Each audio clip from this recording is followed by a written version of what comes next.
Hey, this week, all of our teaching pastors are going to be telling a funny story and then making a quick point at the end. So here we go, story time. This is my funny story. I grew up in northwest Nebraska in a real small town, only 650 people in the town, called Hay Springs. Now, no, that's not the funny part.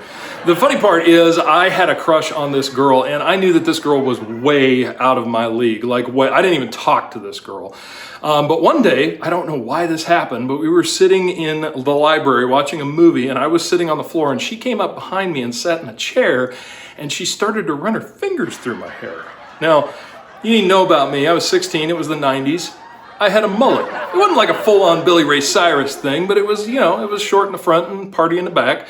And so she started to run her fingers through my mullet. And I got to tell you, up until that moment, it was the best 12 minutes and 37 seconds of my life. And so then after class was over, she turns to me and she says, "You going to the game tonight?" And I was like, "Yes, I am.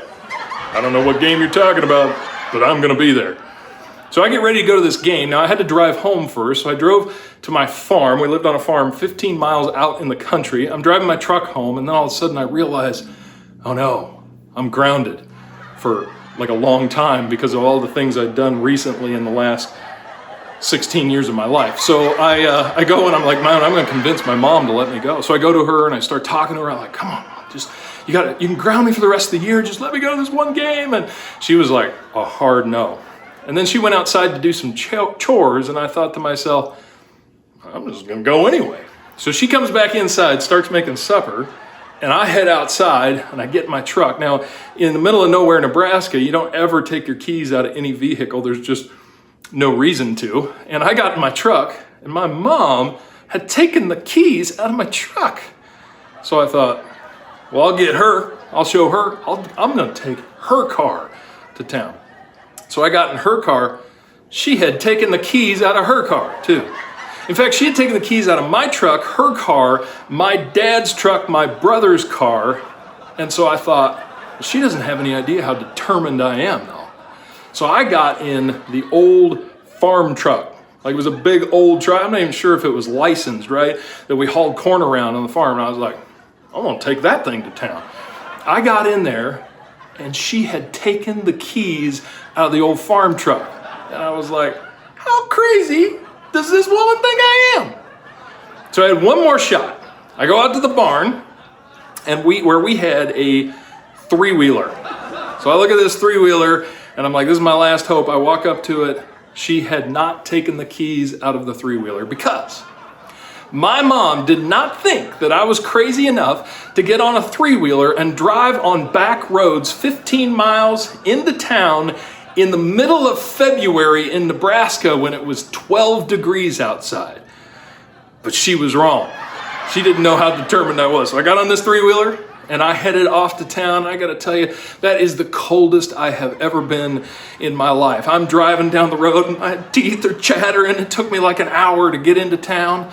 Those snot sickles from Dumb and Dumber, you know what I'm talking about? Those snot sickles, those are real. I had those.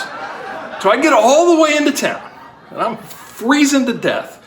I arrive at the high school, and there's no cars in the parking lot. The doors are locked. I'm like, what's going on? So I turn to one of my friends. I'm like, hey, I thought there was a basketball game tonight. And he turns and he says, yeah, there's a basketball game, but it's in Crawford. It's 20 miles away. And I was like, I can't believe this is happening. So I got to tell you, I looked in my gas tank and I thought, man, if I had enough gas and there was any way for me to get there, I would have driven another 20 miles. But I was out of gas and I was out of time. So you know what I did? This is just terrible. I went to the gas station and I called my mom. And I said, hey, Mom, I took the three-wheeler to town. She's like, I know. It's like, could you come pick me up because I'm really cold? And you know what she did? She came and picked me up. I got to tell you, as a parent now with teenage kids, if one of my kids did that to me, I can tell you what I would say. I'd be like, oh, that's too bad. Good luck getting home. Right? But my mom came and picked me up. I got to tell you, when we are passionate, we are capable of anything. We can overcome any obstacle we want in the world When we're consumed with something, it's obvious. It's obvious what we're consumed with to other people. And I got to tell you, it's obvious what we're consumed with from the eyes of God. So what are you consumed with?